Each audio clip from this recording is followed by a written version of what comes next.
Kita informasi lainnya pemirsa, Menko Polhukam periode 2019-2024 Mahfud MD dan DPR RI mendesak agar mantan Jampitsus Febri Adriansyah dijatuhi hukuman mati. Selain menjijikan dan memalukan, tindakan Febri dinilai sebagai kejahatan luar biasa.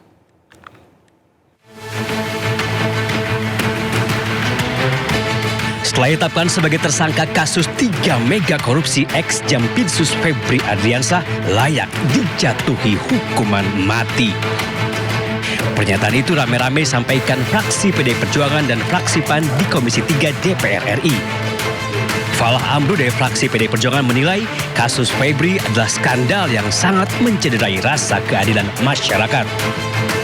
Tentunya skandal dalam proses yang terjadi dan sudah ditetapkan tersangka ini adalah sesuatu yang sungguh sangat memalukan dan sungguh sangat mengecewakan hati nurani rakyat seluruh Indonesia.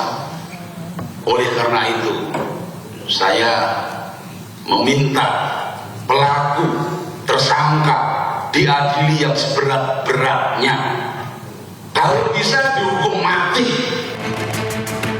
Setali tiga uang, Endang Agustina dari fraksi PAN juga sampaikan tindakan Febri sangat memalukan yang dilakukan oleh orang yang seharusnya justru memberantas korupsi. Itu sangat mencederai perasaan masyarakat.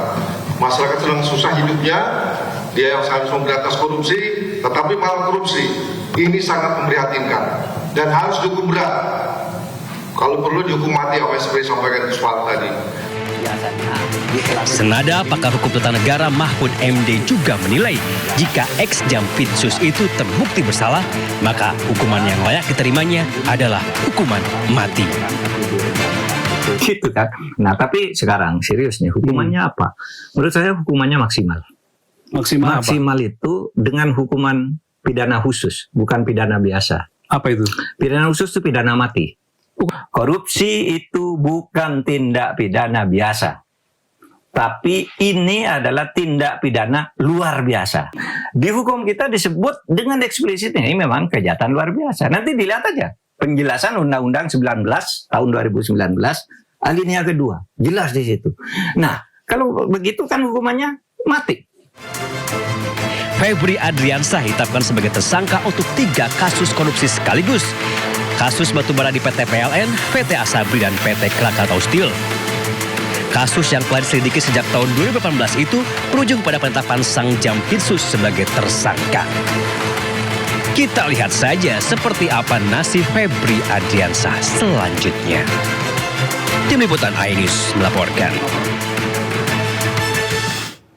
Sementara itu, menurut praktisi hukum Mario Lasut, ini adalah momen bagi Presiden Prabowo untuk serius dalam memberantas korupsi di institusi kepolisian dan juga kejaksaan. Ia juga meminta penanganan kasus mantan Jampitsus Febri Adriansyah ini harus transparan ke publik. Supaya kasus ini benar-benar terbuka, transparan, dan dibongkar siapa-siapa saja oknum yang terlibat dalam perkara Pitsus ini di Kejaksaan Agung, penggerbekan rumah di Sentul, penggerbekan kafe yang di Cipete. Siapa pemilik barang itu? Bongkar aja, nggak ada masalah kok. Dan ini harus dibuka seluas-luasnya supaya ini menjadi pelajaran yang sangat berharga, pembersihan terhadap 2 institusi besar, yaitu Kejaksaan Agung maupun kepolisian. Kita punya cita-cita dan keinginan yang sama bahwa negara ini harus bebas dari biang-biang koruptor. Dalam kasus ini, anggota DPR RI fraksi PDIP juga mengusulkan agar mantan Jampitsus Febri Adriansyah dijatuhi hukuman mati. Menurut PDIP, kasus yang menjerat aparat hukum adalah menjijikan dan sangat memalukan. Anggota Komisi 3 DPR RI fraksi PDIP, Nasyirul Falah Amru atau yang biasa disapa Gus Falah, mengatakan kasus dugaan korupsi yang menjerat mantan Jampitsus Kejaksaan Agung Febri Adriansyah memalukan dan melukai hati rakyat. Jika terbukti, dirinya meminta agar terduga pelaku dihukum seberat-beratnya seperti hukuman mati. Tindakan terduga pelaku juga dinilai menjijikan karena merupakan aparat penegak hukum. Tentunya skandal Punya skandal dalam proses yang terjadi dan sudah ditetapkan tersangka. Ini adalah sesuatu yang sungguh sangat memalukan dan sungguh sangat mengecewakan hati nurani rakyat seluruh Indonesia. Oleh karena itu, saya meminta pelaku tersangka diadili yang seberat-beratnya. Kalau bisa dihukum mati. Karena apa? Karena ini menyangkut hajat hidup orang banyak. Bayangkan blackout PLN karena kasus batubara. Bayangkan soal Krakatau Steel, Asabri. Ini kan sangat sungguh menjijikkan, apalagi dilakukan oleh aparat penegak hukum yang kita cintai ini. Saya sepakat dengan pimpinan mengusulkan untuk dibikin panja terkait kasus yang saat ini lagi kita dalami ini. Kita ke informasi lainnya pemirsa, sidang lanjutan pra-peradilan yang diajukan Roy Suryo atas penetapan tersangka kasus ijazah Jokowi kembali berlanjut. Agenda sidang kali ini adalah mendengarkan keterangan termohon. Pengadilan Negeri Jakarta Selatan hari ini akan menggelar sidang lanjutan pra-peradilan yang diajukan Roy Suryo, tersangka kasus ijazah Jokowi. Sidang rencananya akan dimulai pada pukul 9 pagi ini dengan agenda jawab termohon, serta diusahakan replik dan duplik pada hari siang yang sama. Ini merupakan sidang pra-peradilan kedua yang diajukan Roy Suryo atas penetapan tersangka dirinya dalam kasus ijazah Jokowi. Surat perintah penyidikan penetapan tersangka maupun dokumen administrasi 43/3 res. Dan untuk mengetahui suasana sidang pra-peradilan Roy Suryo di Pengadilan Negeri Jakarta Selatan, kami telah terhubung dengan rekan kami Amrina Rida dan juru kamera Pandu Priyo. Selamat siang Amrina, silakan dengan laporan Anda. Iya, Indra dan juga pemirsa, benar sekali bahwa sidang lanjutan gugatan pra-peradilan jilid kedua yang diajukan oleh Roy Suryo atas status tersangkanya berkaitan dengan kasus dugaan pencemaran nama baik ataupun juga penyebaran informasi bohong dan juga tuduhan palsu atas ijazah dari Presiden Republik Indonesia ke-7 Joko Widodo ini dilakukan pada hari ini.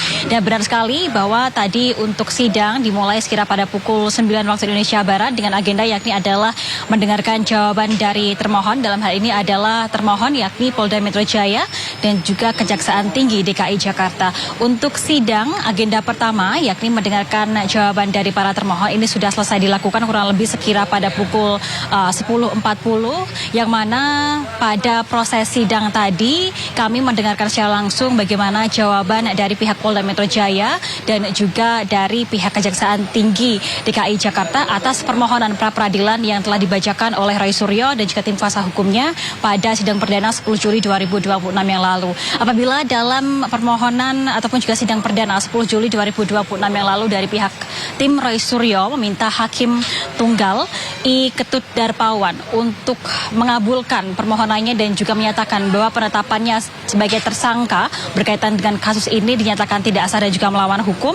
Ini jawaban berbeda disampaikan oleh pihak termohon yakni dari pihak Polda Metro Jaya dan juga dari pihak Kejaksaan Tinggi DKI Jakarta. Tadi dari pihak Polda Metro Jaya ini menyampaikan bahwa penetapan Roy Suryo sebagai tersangka berkaitan dengan kasus penyebaran informasi bohong dan juga tuduhan palsu ijazah dari Joko Widodo ini sudah sah karena penyidik telah mengumpulkan lebih dari 2 alat bukti yang menjadi dasar penetapan tersangka Roy Suryo sebagaimana diatur dalam pasal 184 KUHP. Dari pihak Polda Metro Jaya ini pun juga menyampaikan bahwa penyidik juga telah melakukan pemeriksaan terhadap Roy Suryo sebelum Roy Suryo ditetapkan sebagai tersangka, yang mana membuat penetapan Roy Suryo sebagai tersangka ini sah di mata hukum.